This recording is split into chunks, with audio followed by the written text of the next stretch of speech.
이번 차량은 파격적인 디자인으로 돌아온 현대자동차의 준준형 세단 아반떼입니다.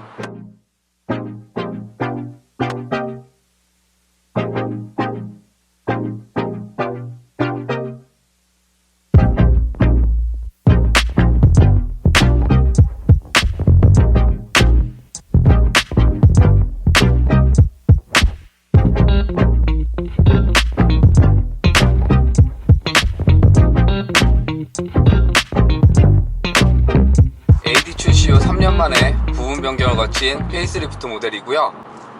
아반떼, 소나타, 그랜저 이 세 개 차종은 이제 국내에서만큼은 네이밍 값으로도 어느 정도 판매량이 보장되는 그런 인기 모델이기도 합니다. 삼각편대가 그래서 삼각편대 그래서 이번에 적극적으로 삼각형을 반영한 건지도 모르겠지만 어쨌든 디자인만 바뀐 게 아니라 파워트레인까지 완전히 새롭게 손을 봤습니다.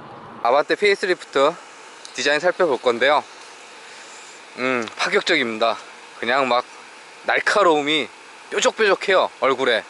이전 그 AD 6세대 모델은 전혀 연상이 안 될 정도로 완전히 뒤틀었는데요. 페이스리프트를 이렇게까지 진행하는 경우는 거의 없는데 어쨌든 살펴보겠습니다. 우선은 가장 먼저 눈에 들어오는 부분이 눈매. 헤드램프가 LED 헤드램프가 들어갔어요. 이제 준준형 세단에서도 LED 헤드램프를 만날 수 있는 그런 시대가 됐습니다. 그리고 LED 헤드램프를 품었다는 걸 확실하게 표를 내기 위해서 4발로 4구짜리 LED를 배치를 했고요. 2개는 전조등 역할, 2개는 상향등 역할 이렇게 해줍니다. 4개의 눈, 밖으로는 이런 식으로 해서 화살촉 모양으로 이렇게 데일라이트를 DRL을 형성을 해줬고, 이 밑으로 이제 또 삼각형이 이어져요. 삼각형이 왔다가 또 삼각형이 이어져서 여기 이제 방향지시등, 턴 시그널 들어가고 여기 포그램프 들어가고, 그리고 이쪽은 이렇게 진짜로 뚫어놨습니다. 뚫어서 바람이 지나가서 브레이크를 시켜준다든지 뭐 공력이나 그런 부분들을 반영해주는 부분이고요. 헤드램프가 디테일은 상당히 좋아요. 디테일은 상당히 좋고 LED 헤드램프를 푸는 것도 상당히 좋은데 크기가 이 그릴까지 치고 들어옵니다. 그릴까지 완전히 치고 들어오는 형태라 이 부분이 요렇게 보면 이쁘고 요렇게 보면 조금 괴기스럽고 요렇게 보면 또 좀 예쁘고, 보는 방향에 따라서 틀려요. 그러니까 어떻게 보면 참 이뻐 보이고 세련돼 보이고 조금 미래지향적으로 보이는데 어떻게 보면 또 너무 뾰족해 보이고 과하다 싶을 정도로 그런 이미지를 주고요. 그릴이 중심을 잡는데 캐스케이딩 그릴이에요. 현대자동차가 요즘 많이 사용하고 있는 그릴인데 그릴의 패턴이 좀 다릅니다. 이 그릴은 디자인적으로 재밌는적인 부분이 많아요. 우선은 대부분 그릴을 이렇게 긋습니다. 이렇게 거서 하나의 형태로 만들어 놓고 옆에 헤드램프를 배치하거나 이런 식으로 하는데, 얘가 헤드램프가 치고 들어왔기 때문에 그릴이 여기 잘려 있습니다. 그럼 이걸 뭘로 메꿨냐? 데일라이트로 메꿨어요. 램프로 메꿔놨습니다, 이 라인을. 이런 디자인들은 앞으로 현대자동차가 어떻게 이거를 더 어떻게 구성을 할지 모르겠지만 참신한 것 같아요. 디자인이 좋고 나쁨을 떠나서 그릴의 형태에서 램프를 갖다가 그 형태를 이어줬다. 이 부분은 신선합니다. 재밌는 부분이기도 하고, 또 하나는 라인이 들어가요. 그릴에 세로 라인이 들어가는데 이 라인을 타고 본넷으로 라인이 이어집니다. 여기도 이 라인을 타고 본넷으로, 그리고 이 라인을 타고 본넷으로. 그러니까 이 그릴이 중심이, 전면부는 그릴을 중심으로 모든 라인이 뻗어져 나가요. 길게도 뻗어져 나가고 곡선으로도 뻗어져 나가고, 그리고 그 형상을 그대로 녹여서 옆에 범퍼 쪽으로 이어지고, 그리고 램프를 배치를 하고. 그러니까 이 부분이 단순히 지금 파격적이다, 좀 낯설다 하는 부분도 있겠지만 앞으로 현대자동차가 보여줄 이미지들이 조금 담겨져 있는 부분이 아닐까 싶습니다. 물론 MD 때도 너무 과격했는데 AD에 들어서 그거를 낯섦을 많이 풀어냈죠. 그래서 눈에 봤어도 이쁘다, 이거 진짜 디자인 잘했다 이러는데, 이 녀석도 그런 케이스일 것 같습니다. 그러길 바라고. 측면은 바뀐 게 없습니다. 손을 댄 부분이 없어요. 그 전에 페이스리프트 모델 이전에 모습을 그대로 가지고 있고요. 어차피 뭐 골격이 바뀌거나 그런 건 아니니까. 가장 손쉽게 될 수 있는 휠 디자인을 새롭게 해줬습니다. 그리고 여기서 하나 말씀드리고 싶은 거는 지금 이 휠베이스가 2700이래요 아반떼가. 이러면 예전에 그 소나타 3 그거랑 거의 유사해졌습니다 이제. 그러니까 딱 보면 차가 작다는 느낌은 이제 없습니다. 신차가 나올 때마다 점점 커지다 보니까 아반떼도 이 정도 크기를 가지게 됐는데 나중에는 그랜저만큼 커지는 건 아니겠죠. 어쨌든 사이드는 이제는 뭐 공간에 대해서는 그렇게 작은 차가 아닙니다. 전체적인 크기도 그렇고. 그리고 휠 추가된 걸 보면 디자인을 새롭게 해줬는데요. 휠 디자인은 이뻐요. 상당히 괜찮은 것 같습니다. 자, 그러면 리어 볼게요. 요거까지는 AD랑 똑같습니다. 요렇게 즉 후면 펜다까지는 동일하게 가고, 이제 건들 수 있는 부분이 트렁크, 이 부분을 건들 수가 있죠. 그래서 가장 손쉬우면서도 디자인을 많이 바꿨다 느낌을 줄 수 있는 부분, 트렁크를 선택을 했는데, 가장 큰 차이점은 넘버 플레이트가 위에 있다가 밑으로 내려왔습니다. 그리고 아반떼 렌더링이 들어가고, 테일램프 디테일은 괜찮습니다. 안에 그래픽 전면부랑 유사한 느낌 주는, 이렇게 날카로운 이미지 주는 것도 좋고. 그리고 여기 이제 후방 카메라 들어가고요. 트렁크 리드 라인을 이렇게 집어놨습니다. 이런 식의 형태로 집어놔서 스포일러는 아니지만 스포일러 같은 그런 느낌을 주고, 여기도 라인을 또 하나 미세하게 넣어놨어요. 이렇게 꺾어 들어가는 라인을. 그래서 이런 부분은 참 신경을 많이 쓰고 한 부분인 것 같긴 한데, 어쨌든 후면부를 보면 소나타 뉴라이즈가 오버랩 됩니다. 그거랑 상당히 유사하게 해놨어요. 저는 개인적으로 전면부보다는 후면부가 좀 더 아쉽게 느껴집니다. 실내 한번 봐볼게요. 실내는 이렇게 구성이 됩니다. 자, 외형적으로는 기존 AD가 안 보일 정도로 완전히 바꿨다면, 실내는 페이스리프트답게 디테일만 좀 손을 봤습니다. 그래서 기존하고 큰 베이스는 유지는 하되, 가장 먼저 바뀐 부분이 손을 댄 부분, 여기 공조기 부분에 디자인을 바꿔줬습니다. 이전에는 여기 지금 기어 레버 주변에 이런 형식으로 해서 이렇게 들어갔었어요. 근데 그거를 일자 형태로 바꿔주고 이렇게 실버 톤으로 해갖고 조금 더 포인트를 줬고, 버튼들도 이렇게 따로 또 배치를 해줬습니다. 그리고 뭐 직관적으로 사용하거나 이런 데는 전혀 불편함이 없기 때문에 이 부분 잘 한 것 같고, 중앙 디스플레이는 8인치 터치 스크린이 적용이 됐고, 이렇게 터치 지원을 해주고, 이뿐만 아니고 애플 카플레이 지금 보시는 대로 스마트폰하고 USB로 연결하면 애플 카플레이도 지원을 해줍니다. 안드로이드 오토도 당연히 지원을 해주고요. 기본 내비게이션이 옵션 사양으로 제공은 됐지만 T맵도 이용할 수 있는 애플 카플레이, 통화도 할 수 있고 뭐 음악도 들을 수 있고, 이런 부분은 이 폰하고 폰 커넥티드 이런 부분도 신경 써서 넣어준 부분은 상당히 괜찮은 것 같습니다. 그리고 이렇게 저기 카본, 실제 리얼 카본은 아니고요, 카본 패턴을 넣어줘서 이렇게 꾸며준 부분, 요게 추가가 됐고, 계기판은 두 개 실린더 사이에 이렇게 그 체크 형태로 해갖고 무늬를 넣어줬습니다. 요 부분이 추가가 됐고, 여기 점선, 실린더 점선도 없었던 부분 같은데 요 부분 추가가 됐고, 스티어링 핸들은 새롭게 추가는 됐는데 디자인을 새롭게 한 건 아니고, i30나 아이오닉 그때 썼던 그 핸들을 가지고 왔습니다. 뭐 i30 같은 밑둥이 딸리긴 했었지만 어쨌든 그 핸들을 갖고 왔고, 괜찮습니다. 디자인 좋고 림 크기 괜찮고, 그리고 가죽 괜찮고 괜찮습니다. 크기 괜찮고. 그리고 나서는 별다른 차이점은 없어요. 기존하고 동일하게 구성을 해놨고, 뭐 옵션적인 부분은 메모리 시트도 있고요. 그리고 뭐 차선 이탈 방지라든지 뭐 경보라든지 이런 옵션들, 그 다음에 통풍 시트를 비롯해서 핸들 열선, 무선 충전까지 차급을 고려한다면 옵션에 대해서는 크게 흠잡을 부분 없고 불편한 부분도 없습니다. 전체적으로 실내는 이렇게 보시면 될 것 같고, 특별히 보조석 한번 보여드릴게요. 이 보조석을 보면, 제가 이쪽은 잘 리뷰를 안 하는데 이 수동 조절입니다. 그러니까 옵션 자체가 제외되어 있어요. 그 전동 시트 자체는 아예 보조석은 선택을 못 하는데, 이것까진 세그먼트가 있기 때문에 이해는 됩니다. 근데 앞뒤 조절하고 등받이 각도만 되고 높낮이가 안 돼요. 혹시라도 이 높낮이 조절 기능이 있으면 댓글로 좀 남겨주시기 바랍니다. 제가 시승하는 내내 이 보조석은 찾아봤는데, 아니 타는 사람마다 다 그러더라고요. 시트가 너무 높다고. 그리고 약간 붕 떠서 갑니다. 보조석에 앉으신 분들은. 그래서 아무리 제가 찾아봐도 이 시트를 내리는 기능은 없더라고요. 이 높낮이를 조절할 수 있는 이 부분은 좀 불편했습니다.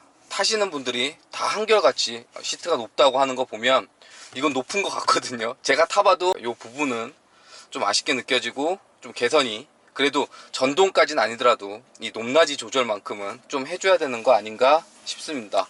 2열 공간 한번 볼게요. 2열 공간은 이렇게 구성이 됩니다. 자, 공간적으로는 정말 이 크기, 차체 준준형 세단에서 뽑을 수 있는 최고의 크기를 뽑아냅니다. 레그룸 넉넉하고요. 루프가 꺾여서 헤드룸이 좀 타이트한 편인데 저보다 좀 키가 있으신 분들은 약간 답답함을 느낄 수 있을 것 같은데 이 레그룸이 워낙 넉넉하다 보니까 공간적으로 그렇게 불편한 부분은 없습니다. 뭐 2열에도 옵션 사항이지만 열선 시트 같은 거 다 지원을 해주고 중앙에도 뭐 앉는데 크게 불편한 부분은 없습니다. 뭐 이런 부분이 있고 좀 시트가 탄탄한 편이라 약간 불편한 부분이 있을지 몰라도 공간적으로는 뭐 전혀 불편함 없고 시트도 괜찮은 편이고 공간은 진짜 잘 빼는 것 같아요. 이 정도 뭐 크게 AD하고 바뀐 부분은 없기 때문에 이 정도 보시면 될 것 같습니다. 이제 트렁크 버튼은 개폐 버튼 여기 있습니다. 이 소나타에서도 보여줬던 여기를 누르면 트렁크가 이렇게 오픈되는 방식. 그리고 뭐 공간은 뭐 넓습니다. 공간 빼는 거는 아반떼가 최고인 것 같아요. 이제 이 크기에 이 정도 공간을 해줄 수 있는 거는 자 칭찬해주고 싶고, 그리고 이렇게 닫을 수 있는 안쪽에 핸들 달아놓은 것도 괜찮고, 그리고 요 기능도 들어가 있는데요.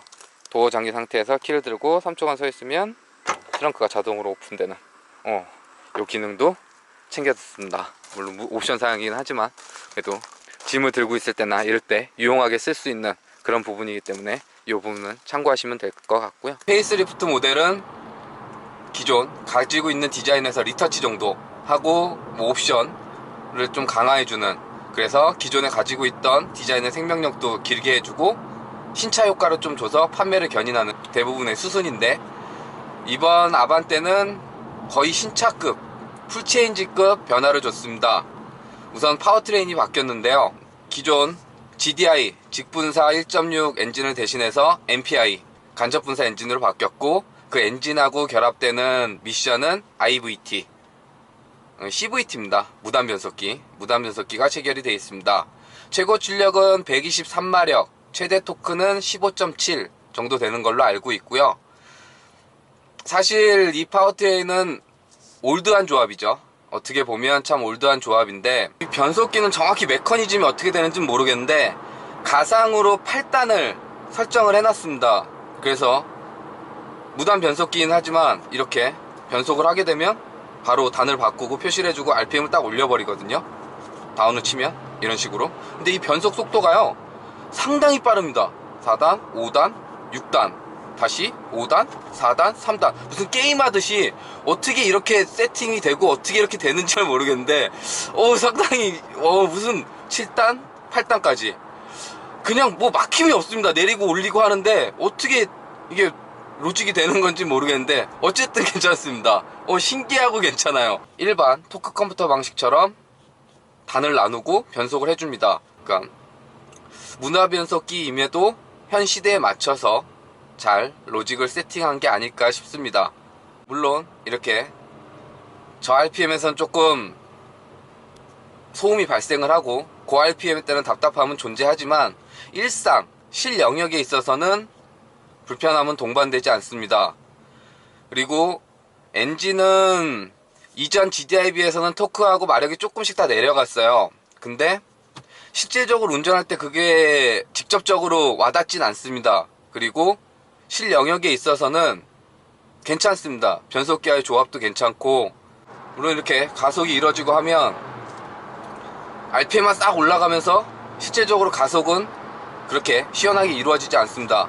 급가속 때나 오름이 높을 때 출력을 요할 때는 답답함은 분명히 존재를 합니다.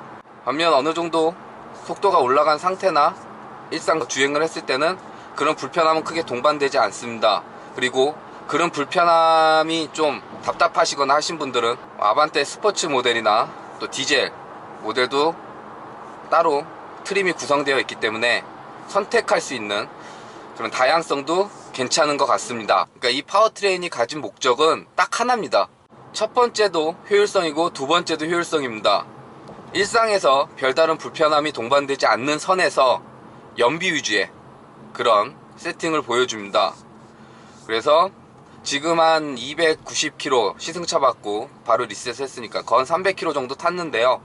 연비는 리터당 16.4km. 그냥 일상주행하듯이 편하게 탔습니다. 이 부분은 상당히 괜찮은 것 같습니다. 고속주행, 고속도로 같은데 하면은 그냥 19, 20은 그냥 나오더라고요. 이 부분은 이제 하이브리드나 굳이 디젤을 고려하지 않아도 그냥 아반떼 이번에 파워트레인으로 그런 연비를 경험할 수 있다는 건 상당히 메리트가 있는 부분 같고요. 무엇보다도 이 GDI 특유의 소음이 없어진 게 가장 마음에 듭니다. 개인적으로는 차가 부드러워요. 이렇게 가다서다 반복을 하고 정체 구간이 나서 신호가 걸려서 서 있고 다시 재출발하고 할 때 이 느낌이 상당히 부드럽습니다. 괜찮아요. 기존 GDI 엔진을 품었던 것보다 지금 이 파워트레인 조합이 개인적으로는 아반떼엔 훨씬 더 잘 맞지 않나 생각이 듭니다. 승차감은 노면 상태를 어느 정도 알려주면서도 불편하지 않게 적절하게 세팅이 되어 있습니다. 뭐 준지형 세단을 기준으로 한다고 하면, 세그먼트를 고려한다고 하면 꽤 괜찮은 승차감을 제공해주고요. 이렇게 방금처럼 과속방지턱을 넘어갈 때도 느낌이 나쁘지 않습니다. 그리고 핸들도 보타가 예전에는 좀 유격이 있는 편이었어요. 그래서 보타를 좀 자주 해줘야 되는 편이었는데 지금은 상당히 묵직해졌고 움직임에도 민첩하게 반응을 해줍니다. 거기에 이질감도 그렇게 느껴지진 않습니다. 괜찮아요. 드라이브 모드 총 4가지 주행 모드를 지원을 해줍니다. 노말, 에코, 스포츠, 스마트. 자, 노말하고 에코하고 스포츠는 많이들 보셨던 거니까 넘어가고, 여기 스마트. 요 스마트는 뭐냐면 이 노말과 에코와 스포츠를 다 합친 겁니다. 그러니까 주행할 때 알아서 이 모드를 바꿔줍니다. 천천히 갈 때는 에코, 연비 위주로 갈 때는 에코로 해주고, 뭐 또 일상 주행할 때는 노말로 가고, 조금 가속을 할 때는 스포츠로 바꾸고, 총 이렇게 4가지 주행 모드를 지원을 해주고요. 또 여기를 이렇게 보면 스크린에 주행 모드를 변경할 때마다 계기판뿐만 아니라 이렇게 그래픽으로 보여주는 거, 이 부분도 괜찮은 것 같습니다. 스마트 모드가 있으면 저는 그냥 이걸 놓고 타거든요. 다른 거 이제 변경하 귀찮지 않게 뭐 눌렀다, 뭐 에코 바꿨다, 스포츠 바꿨다 안 하고 그냥 지가 알아서 해주니까 이렇게 놓고 타는데, 단 이 주행 모드별 체감되는 건 그렇게 크진 않습니다. 이게 스포츠 모드를 활성화 시키면 좀 더 RPM을 띄우고 엔진을 좀 더 쓰려고 하긴 하는데 그렇게 체감이 그렇게 크진 않아요. 네, 그렇게 주행 모드는 보시면 될 것 같고요. 80, 90km 넘어가면 풍절음은 실내에 좀 유입이 되고 하체 소음도 있습니다. 이거는 타이어 영향이 클 텐데 이 부분은 좀 참고하시면 좋을 것 같고요. 이전에는 그냥 일반 크루즈만 됐지만 지금은 스마트 크루즈를 넣어줬습니다. 이번 페이스리프트 모델에는 스마트 크루즈를 적용을 시켜줬습니다. 물론 옵션 사양이긴 하지만 이전에 아예 선택을 못했던 거와 선택을 할 수 있는 거는 분명한 차이가 있기 때문에, 그래서 스마트 크루즈 설정을 해놓으면 앞차의 거리를 계산해서 지정된 속도로 가속 페달과 브레이크 페달을 조작하지 않아도 갑니다. 그리고 더불어서 핸들 조향, 이 차선 이탈 엘카스가 들어가 있거든요. 핸들을 잡지 않아도 일정 시간 동안은 알아서 주행을 해주는 반자율 주행 시스템도 들어가 있습니다. 단 이 스마트 크루즈는 어느 정도는 구별을 지어놨어요. 위에 세그먼트하고는. 그러니까 위에 세그먼트에서 누릴 수 있는 옵션은 누릴 수 있지만 스마트 크루즈가 완전히 정차하는 것까지는 안 됩니다. 앞차가 완전히 속도를 줄여서 정차했을 때 맞춰서 정차하는 스탑앤고 기능은 포함이 안 돼 있고요. 시속이 10km 이하로 내려가면 스마트 크루즈가 자동으로 해제됩니다. 그리고 이 차선 유지를 해주는 엘카스 기능도, 핸들을 위에 상위 세그먼트는 그래도 어느 정도 지속 시간이 깁니다. 뭐 요 근래 탔던 영상으로 보여드렸던 G70 같은 경우에는 뭐 1분도 넘게 이 핸들을 잡으라는 소리를 잘 안 했는데, 이 녀석은 지금같이 이렇게 핸들을 잡아달라는 메시지를 자주 띄웁니다. 요런 부분에서 좀 위에 상위 세그먼트하고는 기능적으로 좀 차이를 둔 그런 부분을 보여주고요. 또 이렇게 준준형 세단 아반떼에서도 이런 기능들을 누릴 수 있다는 건 반가운 부분인 것 같습니다. 아무것도 지금 안 하고 있는데 잘 가고 있어요. 인식은 괜찮은 편입니다. 그리고 이 핸들을 조향을 해주는 건 그 위에 상위 세그먼트는 이게 중앙차종, 그러니까 차선과 차선을 인식을 해서 중앙을 가려는 그 노력을 굉장히 많이 하는데, 이 녀석은 그건 아닙니다. 그냥 차선이 만나면 핸들을 툭, 또 이쪽 차선을 물면 이쪽으로 툭, 이런 느낌을 주는 그런 기능이라고 보시면 될 것 같습니다. 승차감이라든지 주행 질감이라든지 갖춰진 옵션이라든지 전체로 봤을 때는 모든 부분에서 보통 이상을 합니다. 이 차량이 아반떼가 1,400만원부터 2,400만원까지 형성된 걸로 알고 있는데요. 물론 옵션을 하면 조금 더 가격은 더해지겠지만, 솔직히 얘기를 하자면 이 아반떼보다 몸값이 더 비싼 녀석들 중에 이 녀석보다 못한 녀석도 사실 많습니다. 그런 의미에서 개인적으로 생각했을 때 현대자동차 라인업 중 가장 가진 몸값 대비 근사한 상품성을 갖고 있지 않나 생각이 듭니다. 아반떼는 사실 비빌 상대가 없었죠. 이 준준형, 국내 준준형 세단 시장에서는 절대 강자. 그래서 라이벌은 아반떼라고도 뭐 신차 발표회 가니까 그런 말을 하더라고요. 프리젠테이션 할 때. 근데 제가 개인적으로 생각할 때 지금의 얘의 경쟁 상대는 물론 얘도 포함이 되겠지만 다른 준준형 세단이 아니라 SUV가 아닐까 생각이 듭니다. 브랜드 내 뭐 코나도 있을 테고 투싼도 있을 테고, 뭐 기아 자동차로 따지면 스토닉, 니로, 그리고 스포티지, 뭐 이렇게 요즘에는 이 SUV의 인기가 너무 높기 때문에 SUV의 형태만 갖추더라도 실패하지 않는다, SUV 불패, 뭐 이런 말도 나오고 있거든요. 요즘 트렌드가.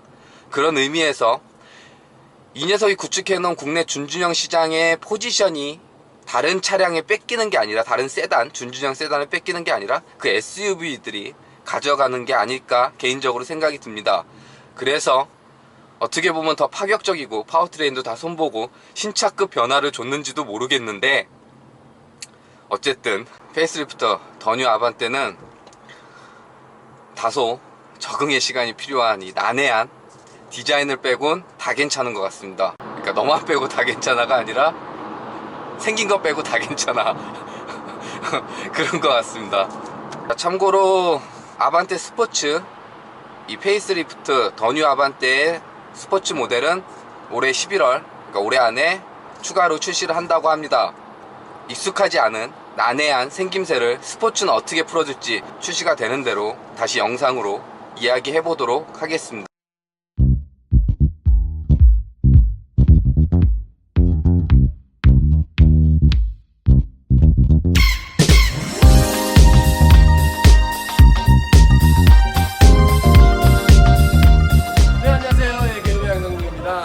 자동차 전문 TV, 레알 TV 여러분들 많이 시청하고 계신데 더욱더 재미있는 소식이 많이 있으니까 여러분들 레알 TV 많이 시청 부탁드립니다. 레알 TV 많이 사랑해 주세요. 안녕하세요 시청자 여러분, 저는 레이싱 모델 한소울입니다. 저희 레드 RPM 레알 TV 많이 시청해 주세요.